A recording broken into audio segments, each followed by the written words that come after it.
হঠাৎ করে একদিন দেখি মা হাউমাউ করে কান্দে। মা গো তুমি কান্না করো কেন? কি জন্য কাঁদো? মহিলা কয় বাবা আমি কান্না করি এই জন্য, মালদ্বীপে প্রতি বছর সিডর হয়। সিডর জলোচ্ছ্বাসের কারণে অনেক মানুষের প্রাণহানি হয় রে বাবা, অনেক মানুষ মারা যায়। নির্ধারিত টাইমে রাত যখন 12টা বাজে, প্রতি বছর নির্ধারিত তারিখে নির্ধারিত টাইমে মালদ্বীপ থেকে সিডর হয়। এই সিডরের কারণে অনেক মানুষের প্রাণহানি ঘটে। বাদশাহ জ্যোতিষীদেরকে বলেছে, জ্যোতিষী বিদ্যা পরে তোমরা দেখো, একটু বের করো কেন এমন হয়। একই তারিখে একই রাত 12টার পরে এমন কেন হয়? এমনিভাবে জ্যোতিষীরা জ্যোতিষী বিদ্যা পড়ে গণকেরা গণনা করে করে বের করে ফেলল এটা একটা খবিস জিন্নাত। এই খবিস জিন্নাতে এমনটা করে, এটা জিনের একটা কারসাজি। যদি বাঁচাইতে হয় তাহলে মালদ্বীপের একটা সুন্দরী কুমারী মেয়েকে প্রতি বৎসর সাগরের পারের ওই যে রাম মন্দির, এই রাম মন্দিরে সন্ধ্যাবেলা রেখে দিতে হবে, সকালবেলা তার লাশ আনতে হবে। রাতের বেলা জিন্নাত ওই সুন্দরী মেয়েটাকে খেয়ে ফেলবে, সকালবেলা তার লাশ পাওয়া যাবে। যদি প্রতি বছর একটা সুন্দরী কুমারী মেয়েকে তুমি এরম উৎসর্গ করতে পারো তাহলে শহর বেঁচে যাবে, মালদ্বীপ বেঁচে যাবে। বাদশাহ এই সিদ্ধান্ত জারি করল ক্ষুদ্র স্বার্থের, বৃহৎ স্বার্থের জন্য ক্ষুদ্র স্বার্থের জলাঞ্জলি তালিকা তৈরি করো। মালদ্বীপে কত সুন্দরী কুমারী আছে তালিকা তৈরি করলো। এরে বাবা তালিকা অনুযায়ী লটারি দেওয়া হয়। এই বছর লটারির মধ্যে আমার একমাত্র মেয়েটার নাম উঠে গেছে। সরকারি ফৌজ আমাকে জানায় দিচ্ছে সন্ধ্যা হওয়া মাত্রই আমার মেয়েটাকে ধরে নিয়ে যাবে আর ওই মন্দিরে রেখে দিবে, সকালবেলা তার লাশ পাওয়া যাবে। এ বাবা বল বল বল কেমন করে আমি মা সেটা সইব রে? যেই বাচ্চাটারে এত আদর করে মায়া করে বড় করলাম, চোখের সামনে মেয়েটা আজকে মৃত্যুকুলে ঢলে পড়বে, কেমন করে আমি মা সেটা সইব? এজন্য আমি কাঁদতেছি। হাফেজে কোরআন কয় মা টেনশন করো না, আমার বোনের কোনো ক্ষতি হতে দিব না। আল্লাহু আকবার জোরে কর না। ও মা আমার বোনের কোনো ক্ষতি হতে দিব না, মামলা আমার কাছে ছেড়ে দাও, বিষয়টা আমি বুঝবো। মহিলা কই বাবা তুমি কও কি, কেমনে কিভাবে? হাফেজে কোরআন কই মা আমার বোনটাকে নানার বাড়িতে পাঠায় দাও আর আমার বোনের জামা কাপড় পরাইয়া আমাকে মেলুক বানাইয়া তুমি পালঙে বসায় রাখো। ওরা আমাকে মেলুক মনে করে নিয়ে যাক, আমার বোন মনে করে ওরা আমাকে নিয়ে যাক, আমাকে রাম মন্দিরে রেখে দিক, এরপরে কি হয় আমি বুঝবো, এরপরে আমি কি হয় আমি বুঝবো। মহিলা কয় না বাবা রে, আমি তোমাকে হারাইতে পারি না রে বাবা, মেয়ে তো আমার বিয়ে দেওয়ার পর চলে যাবে, কিন্তু আমাকে বৃদ্ধ হলে কে পালবে, আমাকে কে খাওয়াবে? তোমাকে আমি হাতছাড়া করতে পারি না, তোমার ক্ষতি হোক এটা আমি চাই না। হাফেজে কোরআন কই মা গো তুমি বুঝি টেনশন করতেছো আমার ক্ষতি হবে, আমাকে জিন্নাতরা খেয়ে ফেলবে। মা তুমি জানোই না আমার সিনার ভিতরে কি আছে, জিন্নাতের কাছে যেই শক্তি এর চেয়ে 1000 গুণ শক্তি আমার সিনার ভিতরে, যার নাম হলো 30 পারা কুরআন। আর একটু জোরে সুবহানাল্লাহ। मैं तालिब मौला हूँ मेरे इश्क निराला, मैं तालिब मौला हूँ मेरे इश्क निराला, है जुमला जहाँ जिनके तजल्ली से उजाला, है जुमला जहाँ जिनके तजल्ली से उजाला, मादरुद जखा गैर खुदा यार नदार, जुज़ियात खुदा ही दिगर कार नदार, যদি याद खुदा ही चे दिगर कर नदारिम। আমার ভাইরা বন্ধুরা, বুঝে আসতেছে আপনাদের? মনোযোগ সবার আছে তো? আলহামদুলিল্লাহ। হাফেজ সাহেব কি কয়? কয় মা গো টেনশন করো না, আমার সিনার ভিতরে 30 পারা কোরআন। এই কোরআনের শক্তি সিডরের শক্তির চেয়ে 1000 গুণ বেশি, ওই জিন্নাতের চেয়ে 1000 গুণ বেশি। মহিলা তো কোরআন কি জিনিস বুঝে না, কোরআনের মহত্ব বরত্ব সম্পর্কেও জানে না। মহিলায় কই বাবা কোন কোরআনের কথা বলো? কই মা গো তোমার এত কিছু বুঝতে হবে না, এতটুকু তুমি ইয়াকিন রাখো, তোমার সন্তানের বিন্দু পরিমাণ ক্ষতি হবে না। আল্লাহ, এমনে ছেলেটারে হাফিজ বানাইতেছেন, দিলটারে বড় করেন। আল্লাহ আপনার ছেলেরে পছন্দ করছে, আল্লাহ নিজে সিল মাইরা নির্বাচিত করছে, বিধায় তার মাদ্রাসার আসার সুযোগ হয়েছে। কোন বাবা কোন দাদার নিজস্ব ক্ষমতায় কোন সন্তান মাদ্রাসা আসতে পারে না যদি আল্লাহর তালিকায় সিল মারা না হয়। সুবহানাল্লাহ। পৃথিবীতে কিছু কিছু বিষয় আল্লাহ নিজে সিল মারে, আল্লাহ নিজে সিল মারে। এটা কোনো মানুষের বাহাদুরি না। এক নাম্বার হলো নবী পয়গম্বর। কে নবী হবে কে রাসূল হবে এটা বুজুর্গির দ্বারা কোনোদিন হওয়া যায় না। আল্লাহ যারে চয়েস করে তারে নবী বানায়। ঠিক তেমনি ভাবে নবীর সাহাবী কারা হবে, আমার আপনার নবীর সাহাবী কারা হবেন, এটাও আল্লাহ গোটা উম্মতের মধ্যে আল্লাহ যে রূহটারে চয়েস করছেন তারই আল্লাহ নবীর যুগে পাঠাইছেন। আর এই যুগে কারা নবীর নায়েব হবে, কারা নবীর নায়েব হবে, কারা নায়েবে নবী হবে, নায়েবে রসুল হবে, আলেম হবে, মুফতি হবে, মুহাদ্দিস হবে, এটাও কোনো মানুষের হাতে না, আল্লাহর হাতে। সুবহানাল্লাহ, জোরে কোন। সাধারণ বিষয় নয়। মনে করতেছেন ছোট বাচ্চাটা এখানে হাঁটতেছে, কি হয়েছে ওর একটা ধমক দিলে, কি হয়েছে ওর একটা থাপ্পড় মারলে, কি হয়েছে ওর একটা গালি দিলে, খবর আছে আপনার? এই বাচ্চাটা এখানে আল্লাহ তারে নিয়ে আসছে, কারো কোনো মানুষের শক্তির দ্বারা আসে নাই। অতএব তার কলিজায় যদি ব্যথা লাগে, তার সাথে যদি বেয়াদবি হয়, আল্লাহর কুদরতি কলিজায় ব্যথা লাগে, আল্লাহর কুদরতি কলিজায় ব্যথা লাগে। আল্লাহ সইতে পারে না, আল্লাহ বরদাস্ত করতে পারে না। ছোট্ট একটা হাফেজ সাহেবের সাথে, ছোট্ট একটা বাচ্চার সাথেও যদি আপনি খারাপ আচরণ করেন, এটা আল্লাহ সইতে পারে না। এটা আল্লাহ নিজের হাতে আনা, আল্লাহর কুদরতি হাতে আনা। এখন মহিলা তো টেনশনের ভিতরে পড়ে গেছে। সন্ধ্যাবেলায় সরকারি ফৌজ আসছে, সেই দরজায় নক করেছে, টক টক টক টক। মহিলা যেই মাত্র দরজা খুলল, কইলা দেখে সরকারি ফৌজ। কি দেখে? দেখা মাত্রই কয় রাম রাম রাম। রামে কোনো কাম হইব? জোরে কোন। কাম হয় কার দ্বারা? আরো জোরে কার? যেই কইছে রাম রাম রাম, হাফিজ সাহেব কয় রাখো তোমার কাম।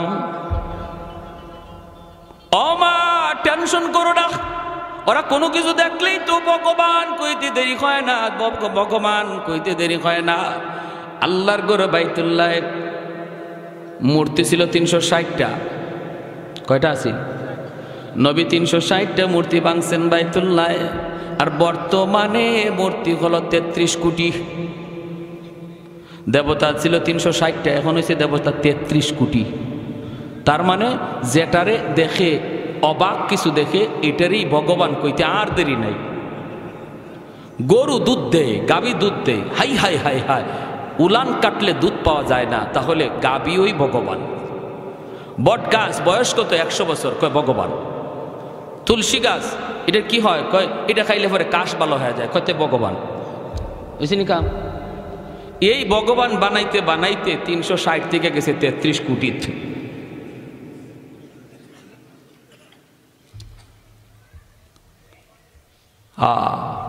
উসমান হারুনি রহমতুল্লাহি আলাইহি, আপনাদের আগ্রহ দেখে আমি বয়ানটা একটু বাড়াইতেছি, অসুবিধা দিতেছে আপনাদের? সবার মনোযোগ আছে আলহামদুলিল্লাহ। আর আসছিও তো কম দূর থেকে না, আর ফাইসি আপনারা আজকে আর ছাড়বো না। ও মা গো, আর আমারও এমনি যাওয়া কালকে, আমার রাত্রে যাওয়ার কোনো সুযোগও নাই, বিমানের টিকিট হলো 11টায়, তো সারা রাত কাটাইলে অসুবিধা। আল্লাহ আমাদের এই বসাকে নাজাতের উসিলা বানাও, সবাই বলে আমিন।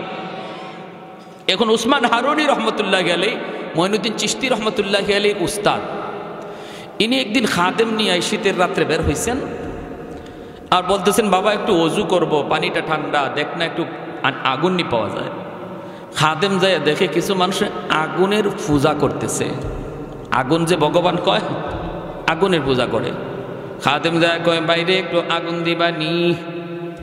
অগ্নি পূজারীরা কয় কেন? কয় আমার উস্তাদ পানি গরম কর্ম অজু করার জন্য। অগ্নি পূজারীর দল তখন কয় এ শেখ মুসলমান, কস কি তুই? আমরা আগুনকে পূজা করি, দেবতা বলি, আগুন আমরা কোনো শেখরে দিব না, কোন মুসলমান রে দিব না। খাদেম গেছে যায় কয় উস্তাদ জি আগুনের সংবাদ তো পেয়েছি, সন্ধান পেয়েছি, কিন্তু ওরা আগুন দিতে রাজি না। কেন আগুন দিবে না? কয় ওরা আগুনের পূজা করে, আগুনকে ভগবান কয়, আগুনের সামনে উলু উলু উলু উলু দেয়। তখন ওস্তাদজি কয় চলো আমাকে নিয়ে চলো। ওসমান হারুনি তিনি নিজে আসলেন, আইসে বলতেছেন বাইরে একটু আগুন দেও না, দিলে তো কোনো ক্ষতি হবে না। কয় ক্ষতি বুঝি না, লাভ লস বুঝি না, মুসলমানরে আগুন দেওয়া যাবে না, কারণ আগুন আমাদের ভগবান, আগুন আমাদের খুদা, এটা কোনো মুসলমানরে দেওয়া যাবে না। ওসমান হারুনি কয় আগুনের পূজা কত দিন যাবত কর? কয় 70 বছর যাবত। এর আগে কেলায় করছে, এর আগে বাপে করছে, এর আগে কে করছে? কয় দাদা করছে, দাদাই করছে, বাপে করছে, আমরাও করি। ওসমান হারুনি কয় এতদিন যাবত আগুনের পূজা কর, কেন কর? কয় করি এজন্য মরণের পরে আগুন আমাদেরকে জ্বালাবে না, আগুন একটু মায়া করবে, এজন্য আমরা আগুনের পূজা করি। ওসমান হারুনি কয় মরণের পরে আগুন তোমাদের মায়া করবে কি করবে না একটু দুনিয়াতে টেস্ট করে দেখো। কইটা আবার কেমন? কই পুরা বডি আগুনে দেওয়া লাগবে না, আঙ্গুল দিয়া দেখো। যদি আঙ্গুল না জ্বালায় তাহলে বুঝবা 70 বছর 80 বছরের ইবাদত কাজে লাগছে। আর যদি আঙ্গুলটারে আগুনে জ্বালায় তাহলে বুঝবা আগুন আরো ক্ষেপে রইছে, মরণের পরে ইচ্ছা মতো চুবাইব। মৌলবী তোমার তো বুদ্ধি বড় ডাট, তুমি আসছো আমাদেরকে আগুনে পোড়ায় মারবা, আর আগুনের স্বভাবই তো জ্বালানো। উসমান হারুনি কয় না না, আগুনের স্বভাবই জ্বালানো নয়, আগুনের মালিক, আগুনের মালিকের ইশারায় আগুন জ্বালায়। যদি এমন না হতো ইব্রাহিম খলিলুল্লাহকে কেন আগুন জ্বালাইল না? মূসা কালিমুল্লাহ তুর পাহাড়ে আগুন জ্বলে, গোটা তুর পাহাড়টা জ্বলে ছাই ছাই, কিন্তু মূসা কালিমুল্লাহর একটা পশম পর্যন্ত আগুন জ্বালাইল না। বুঝা গেল আগুন নিজস্ব জ্বালায় না, আল্লাহর ইশারায়। অগ্নি পূজারী না কয় মৌলবী মূসা বুঝি না, ইব্রাহিম বুঝি না, তুমি কিছু পারবা কিনা দেখাও, তুমি কিছু পড়তে পারো কিনা বোঝাও। উসমান হারুনি কয় তাহলে তোমরা বুঝি দেখতে চাও আগুন নিজস্ব ক্ষমতায় জ্বালায় না, তোমরা দেখতে চাও? বলে হ দেখতে চাই। ওসমান হারুনি সাথে সাথে একটা ছোট বাচ্চা পাশে দাঁড়ায় রয়েছে, ওদেরই একটা বাচ্চা, এই বাচ্চাটারে কুলে নিয়ে আল্লাহু আকবার বইলা একটা লাফ দিয়া আগুনের ভিতরে চলে গেলে। এখন অগ্নি পূজারীর দল রাম রাম করে চিল্লানি শুরু করলো, হায় হায় মৌলবী জ্বলছে জ্বলক, কিন্তু আমাদের বাচ্চাটার কি দোষ ছিল? এই বাচ্চাটারে কেন মারলো? হায় হায় মৌলবী মরছে মরুক, কিন্তু আমাদের বাচ্চাটার কি দোষ ছিল রে? রাম রাম কয়া কান্দে। হঠাৎ করে আগুনের ভিতরে তাকাইছে, দেখে আগুন দাউ দাউ করে জ্বলতেছে ঠিকই, কিন্তু উসমান হারুনি আগুনের ভিতরে বাচ্চাটারে চুমা খায়, আদর করে হাসতেছে, বাচ্চাটাও আগুনের ভিতরে খেলতেছে, আগুন তাদের গায়ে টাচ করে না। আল্লাহু আকবার বইলা বেশ কিছুক্ষণ আগুনের ভিতরে তাইকা আবার তিনি আল্লাহু আকবার বইলা আগুন থেকে বের হয়ে আসলেন। এখন অগ্নি পূজারী যারা ছিল ওরা সবাই কই কিরে আমরা এতদিন যাবৎ কারে ভগবান কই, কার পূজা করি, ভগবান তো আমাদের সামনে। ওই হইনের কাম, আগুন কের ভগবান? যারে আগুন জ্বালাইছে না সে তো বড় ভগবান। এখন ওসমান হারুনির সেজদা দেওয়া শুরু করছে, কয় আপনিই ভগবান। কয় 33 কোটির জায়গা তারও একটা দেবতা বাড়ছে। ওসমান হারুনি তখন লাঠি হাতে নিয়ে কয় হারামির দল, তোরা যারে দেখো সেরই ভগবান কইতে দেরি হয় না, হারাম।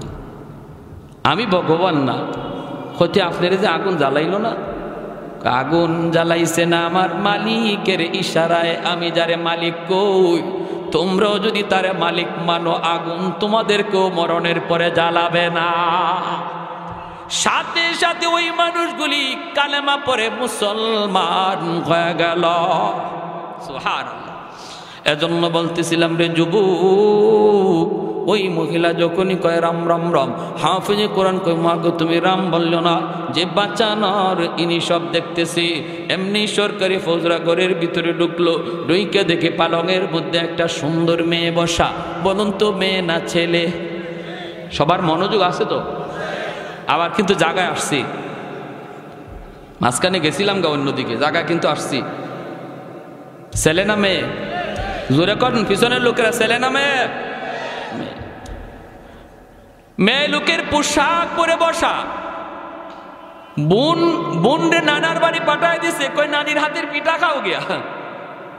আর এদিকে আমি সামলাই। বোনের কাপড় পইরা বইসা রইছে সরকারি ফৌজ, ভিতরে ঢুইকে দেখে পূর্ণিমার চাঁদের মতো চেহারা, এত সুন্দর, কারণ দাড়ি নাই মোছ নাই, বয়স তো কম, মেয়ে লোকের মতোই লাগে। আইসা যখন ওরা কয় হাইরে এত সুন্দর মেয়ে তো কোনোদিন দেখলাম না রে মালদ্বীপ, হাইরে আজকে এত সুন্দর মেয়েটারে আমরা জিন্নাতের খাবার বানায় দিব, এই বইলা বলতেছে চলো। যেই মাত্র ধরতে চায় হাফেজ কয় আমারে ধরা লাগবে না, আমি নিজেই যাব, আমারে টান দেওয়া লাগবে না, কারণ আমারও বোঝা দরকার আছে বিষয়টা কি, এখানে ঘটনাটা কি, এটা আমারও বোঝার দরকার আছে, আমারে টানাটানি হেসরা হেসরি করা লাগবে না। চলছে তো চলছে, বোনের কাপড় উপরে নিচে তার নিজের কাপড়, আর শুধু মারে বলছে মা গো আমার একটা জায়নামাজ দিয়ে দিও। আল্লাহু আকবার জোরে কর। লোকে এসে জায়নামাজটার সাথে নিয়ে চলে গেছে রাম মন্দিরে। বিশ্ববিখ্যাত পর্যটক আল্লামা ইবনে বতুতা, তার কিতাবের নাম হলো রিহলাতে ইবনে বতুতা। এই কিতাবের ভিতরে বাস্তব ঘটনাটা তুলে এনেছেন।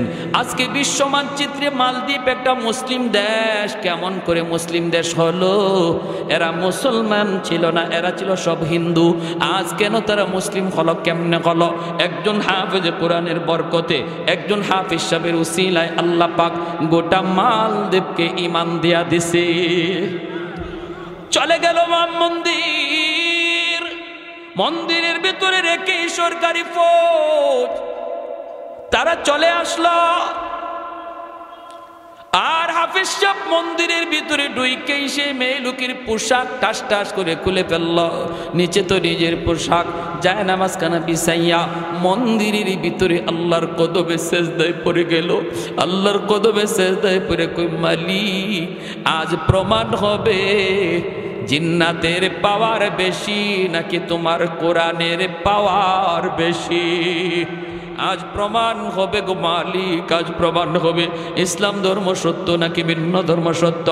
আজ প্রমাণ হবে সূরা ইয়াসিনের পাওয়ার বেশি নাকি এই সিডরের পাওয়ার বেশি। আল্লাহর কালাম তেলাওয়াত করা শুরু করে দিল।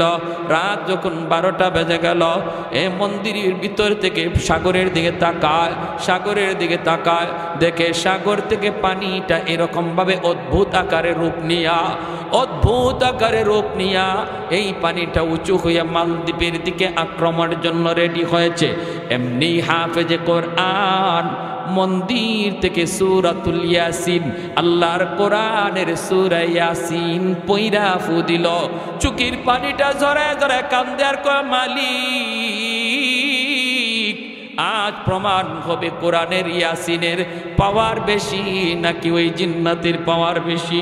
আল্লাহ পাক সূরা ইয়াসিনটারে একটা অ্যাটম বোমার মতো আল্লাহ শক্তিশালী বানাইয়া, কোরআনের এই ফুয়ার বাতাসটারে আল্লাহ পাক পাওয়ারফুল বানাইয়া এই পানির বিপক্ষে আল্লাহ পাক পাঠায় দিলেন, মোকাবেলায় পাঠায় দিলেন। সাগরের মাঝামাঝিতে আল্লাহর কালাম সূরা ইয়াসিন যাইয়া এমন ভাবে সিডোরকে, পানিকে আর জলোচ্ছ্বাসকে আঘাত করলো, মুহূর্তের ভিতরে পাহাড় পরিমাণ পানি আবার সাগরে দেবে গেল। আর একটু জোরে সুবহানাল্লাহ। কোরআনের পাওয়ার বেশি, ঠিক কিনা জোরে বলেন।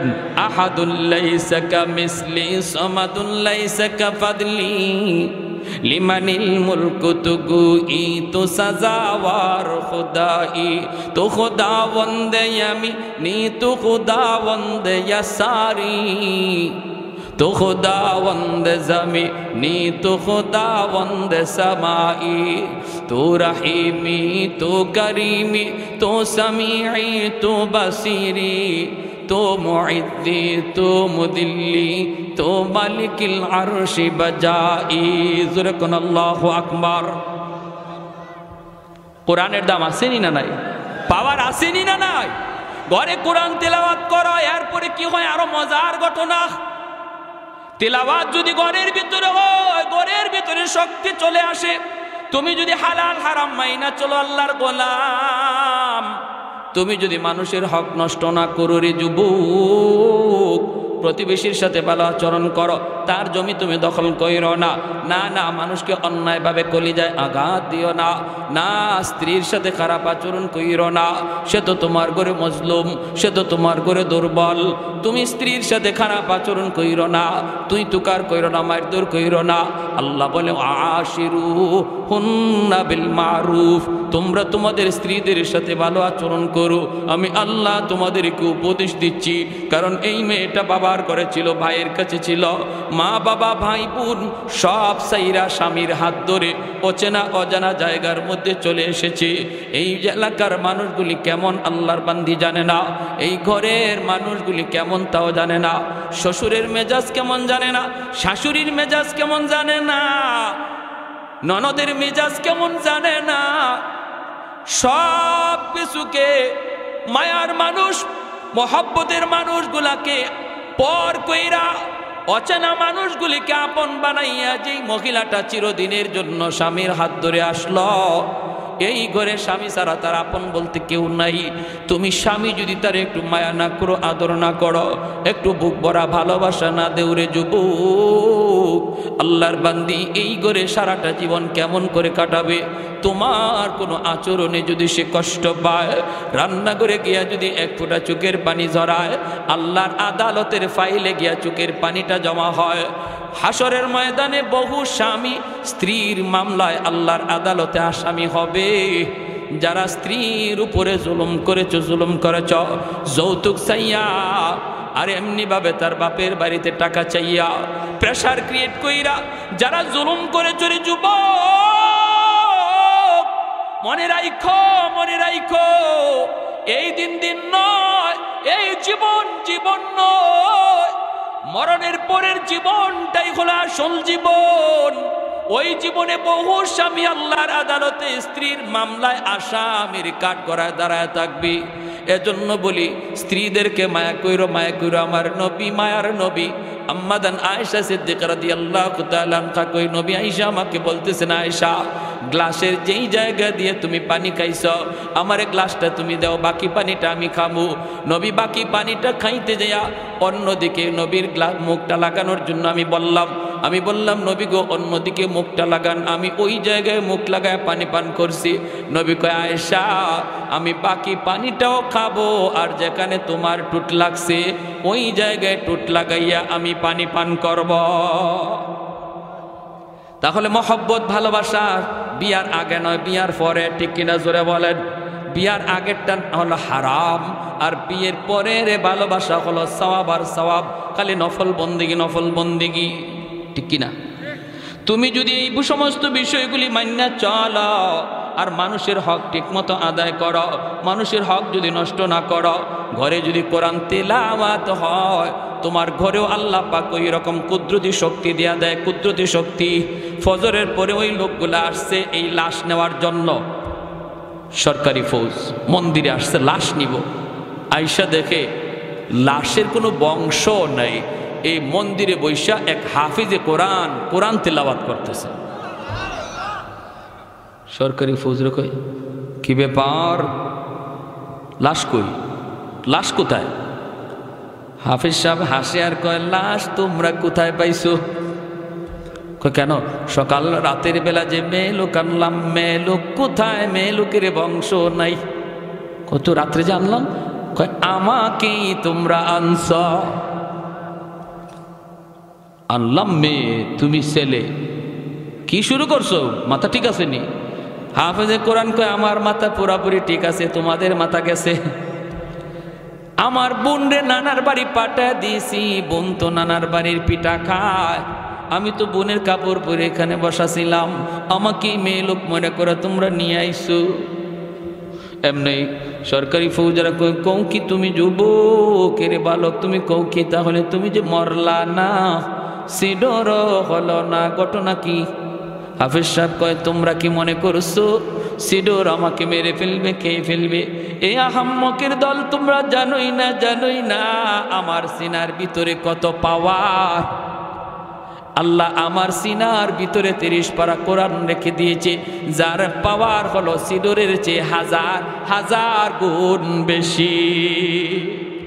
আমি তো আল্লাহর কালামের 30 পারা কোরআন তিলাওয়াত করি না, মাত্র সূরা ইয়াসিন পড়া ফু দিলাম, এতেই সিডোরের জায়গায় দেবে গেল, সামনে আসার সাহস পেল না, আমারও কোনো ক্ষতি হলো না। তোমরা কি শুরু করছো? জিন্নাতের সাথে তোমরা পারো না, সমস্ত ক্ষমতা লইয়া জিন্নাতের সাথে পারো না। আর মুসলমান কোরআন লাগে না, বরং কোরআনের একটা সূরা পড়া ফু দিলে জিন্নাতের অস্তিত্ব থাকে না, ঠিক না?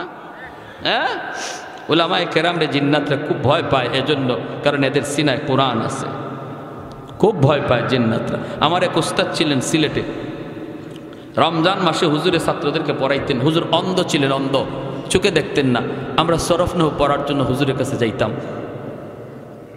আমি রমজান মাসে গেছি একবার ট্রেনিংয়ে, যাইতেই ক্লাসে যখন বসছি, হুজুর আসবেন এর আগে আরেক ওস্তাদ আসছেন, আইসা বলতেছেন বাবা তোমরা তো এখানে বসছো ক্লাসে, কিন্তু মনে রাখবা হুজুরের ক্লাসে শুধু তোমরা না, আরেকটা জাতি আছে, এই জাতি তোমাদের মতোই মানুষের বেশ ধরে ক্লাসে বসছে হুজুরের ক্লাস শোনার জন্য, বেয়াদবি করবা না, যদি করো ক্ষতি হয়ে যাবে।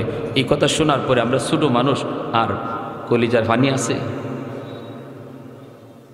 গেলাম হুজুরের কাছে রাতে, ঘটনা কি শুনলাম যে হুজুরের এখানে রাত 12টার পর অত্র এলাকার যত জিন্নাত আছে, সমস্ত জিন্নাতদের ভিতরে যত মারামারি ঝগড়া ফাসাদ হয়, সব বিচার হুজুর নিজে করেন রাত 12টার পরে। জিন্নাতদের ভিতরে যত মারামারি ঝগড়া ফাসাদ, এর বিচার হুজুর করে রাত 12টার পরে। আমারে খুব মায়া করতেন হুজুরে, খুব মায়া করতেন। একদম ক্লাসের সামনে বসতাম, কিতাবের এবারত আমি পড়তাম, আর আমারে খুব মায়া করতেন। এশার নামাজ পড়ে তারাবি হইল, তারাবির পরে আমি একদিন গেলাম হুজুরের কাছে, প্রায়ই যাই, গিয়ে খেদমত করতেছি, অন্ধ, যাই আগে হাতে ধরতেই বুঝে ফেলতেন না সিরাজ জি হুজুর, তো পা টিপাইতেছি টিপাইতেছি। আমার আজকে উদ্দেশ্য হইল আরেকটা, আমার উদ্দেশ্য হইল আজকে রাতে 12টার পরেও আমি যামু না, আমার দেখতে হবে বিচার কেমনে হয়। এখন 12টা কাছে যেতেছে, 11টা হয়ে গেছে, 11:30 বাজে। হুজুর বলতেছে নাসির কয়টা বাজে? আমি হুজুর 11:30টার কাছাকাছি।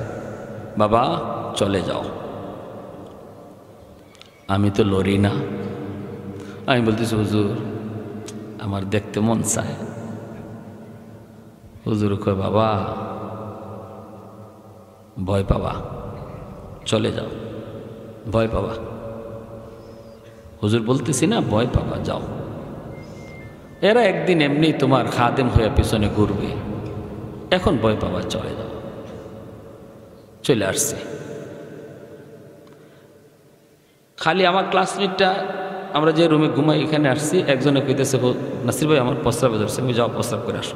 অপ্রস্রাব করতে গেছে, প্রস্রাব যে জায়গায় করবে এখানে পাশে একটা জঙ্গল, ওইখান থেকে দৌড় দিয়ে রুমে আইসা কয় আমি শেষ, একদম মুখ দিয়ে ফেফড়া বাইরে গেছে। আমরা তাড়াতাড়ি ধরলাম, ধরে এখন কী হয়েছে, হুশ নাই। কয় আমি দেখলাম জঙ্গলের ভিতরে একটা মহিলারে আর একটা পুরুষে পিটাইতেছে, সাদা পোশাক, আর কাঁদতেছে আর দৌড়তেছে জঙ্গলের ভিতরে। ছোটো বাচ্চা দেখে তো ভয় পাইছে। এখন হুজুরের মেয়ের জামাই আসছে, আইসা উনি এই সংবাদ শুইনা হুজুরে গেছে জঙ্গলের সামনে।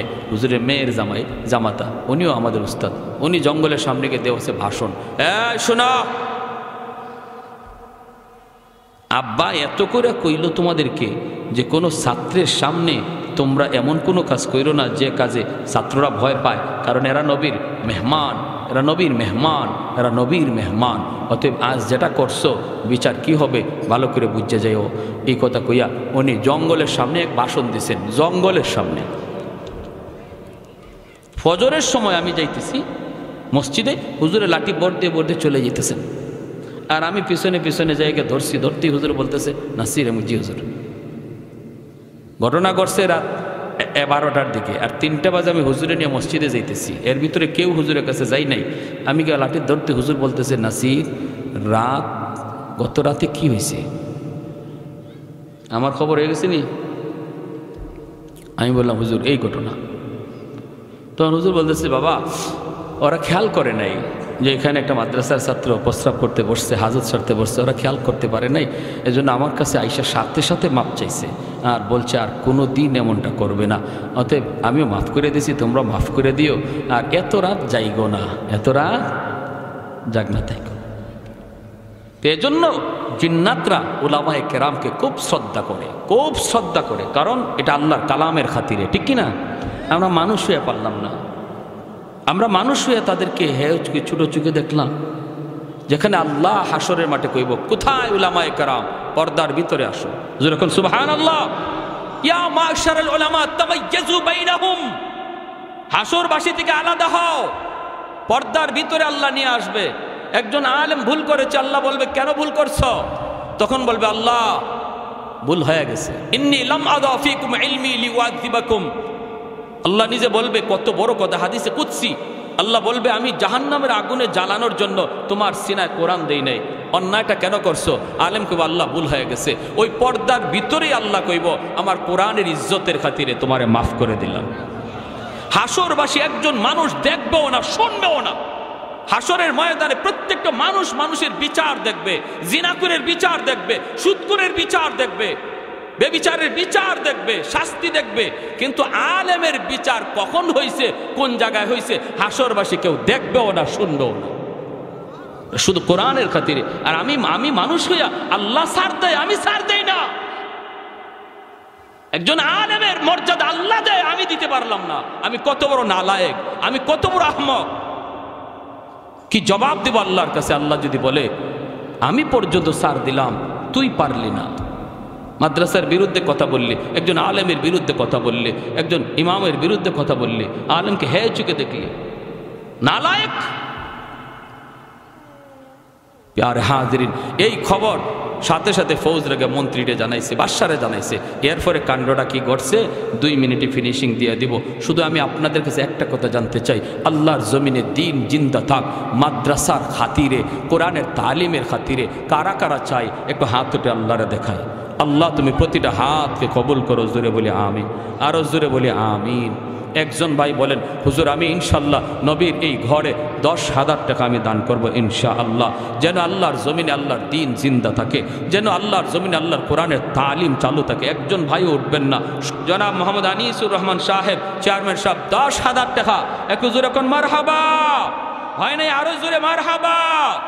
আল্লাহ চেয়ারম্যান সাহেবকে দেশ ও দশের খেদমত করার তৌফিক দাও, ইসলামের খাদেম বানাও, আমিন ইয়া রাব্বাল আলামিন, আমিন ইয়া রাব্বাল আলামিন। চেয়ারম্যান সাহেবের মতোই এরকম আরো 1-2 জন 10,000 দেওয়ার মতো লোক আপনাদের জানা মতে আসেননি না? নাই?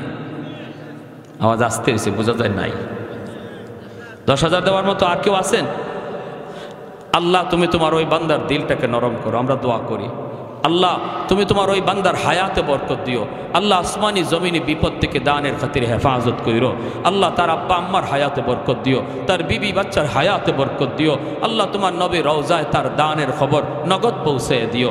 আমিন কোন সবাই আমিন। 2 নম্বরে একজন ভাই 10,000 টাকা, 2 নম্বর 10,000 টাকা। স্টেজে আছেন অনেকেই মেহমান, ডানে বামে আছেন অনেকেই। 10,000 টাকা একজন আল্লাহর বান্দার কাছে আমরা চাইতেছি। 2 নম্বরে একবারে পারেন না 2 বারে দেন, 2 বারে পারেন না 3 বারে দেন। মাইকের আওয়াজ যদ্দূর যাইতেছে গাছপালা আপনার দানের সাক্ষী হইতেছে, এমনকি প্রতিটা ইট পর্যন্ত দানের সাক্ষী হবে, ইটের বালুটা পর্যন্ত সাক্ষী দিবে আল্লাহ আমরা তোমার বান্দার নাম শুনেছি, আল্লাহ তোমার নবীর বাগানে দান করছে। কে আসি ভাই? 10,000 10,000। মহিলার খবর এত দূর থেকে কেমনে নিব? মহিলাদের ভিতরে অবশ্যই আছেন, দিলওয়ালা মহিলা আছেন, কিন্তু খবর আইতে তো দেরি হয়ে যাবে। এজন্য পুরুষদের ভিতর থেকে বলেন। ও মহিলাদের দেশ দেখে আপনি মহিলার কথা একজন ভাই হিম্মত করেন। এতগুলা মানুষ আপনারা 5,000 5 বারে দিয়ে দিয়েন, 1,000 1,000 করে, 1,000 1,000 করে 5 বারে দিয়ে দিয়েন, 5,000 টাকা।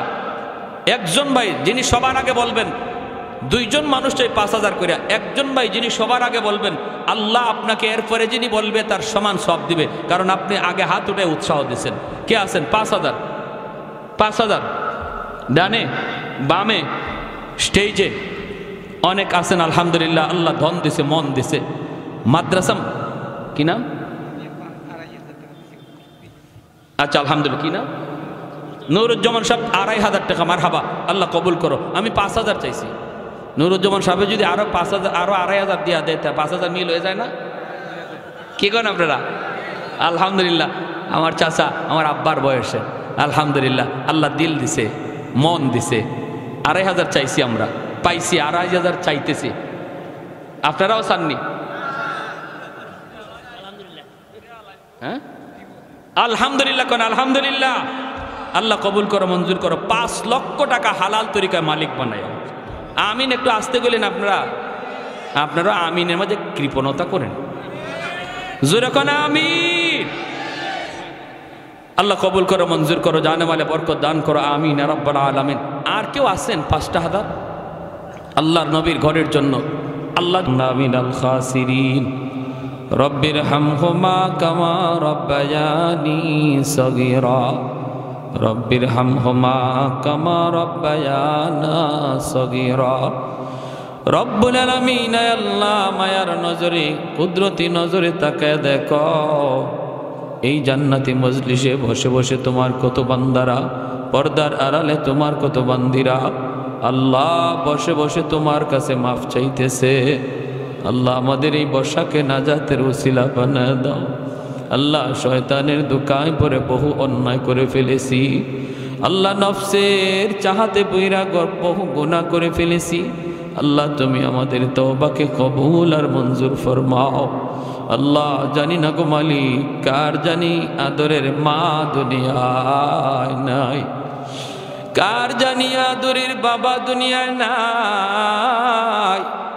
আয় আল্লাহ কত সন্তান মার কথা ইয়াদ করে, বাবার কথা ইয়াদ করে চোখের কোনায় পানি জমাইছে। আল্লাহ মার পক্ষ থেকে সন্তান হাত বাড়াইছে, বাবার পক্ষ থেকে সন্তান হাত 2টা বাড়াইয়া দিছে। আল্লাহ কবরে শুয়ে থাকা আম্মা আব্বার কবরকে জান্নাতের বাগান বানায় দাও। আল্লাহ তোমার হাবিব বলেছে, সন্তান যদি মা বাবার জন্য চোখের পানি জড়াইয়া দোয়া চায়, এই দোয়া বুঝি তোমার দরবারে সরাসরি কবুল হয়ে যায়। আল্লাহ মায়ার নজরে দেখো কতগুলি সন্তান হাত উঠাইছে গো মালিক। যেই বাবা আমাকে ঘর বানায় দিয়ে গেল, মাথার উপরে লাইট জ্বলে, ফ্যান ঘুরে, বাবা যেই ঘরে শুয়ে আছে আলো নাই বাতাস নাই, অন্ধকার ঘর, কীট পতঙ্গের ঘর, একাকী থাকার ঘর।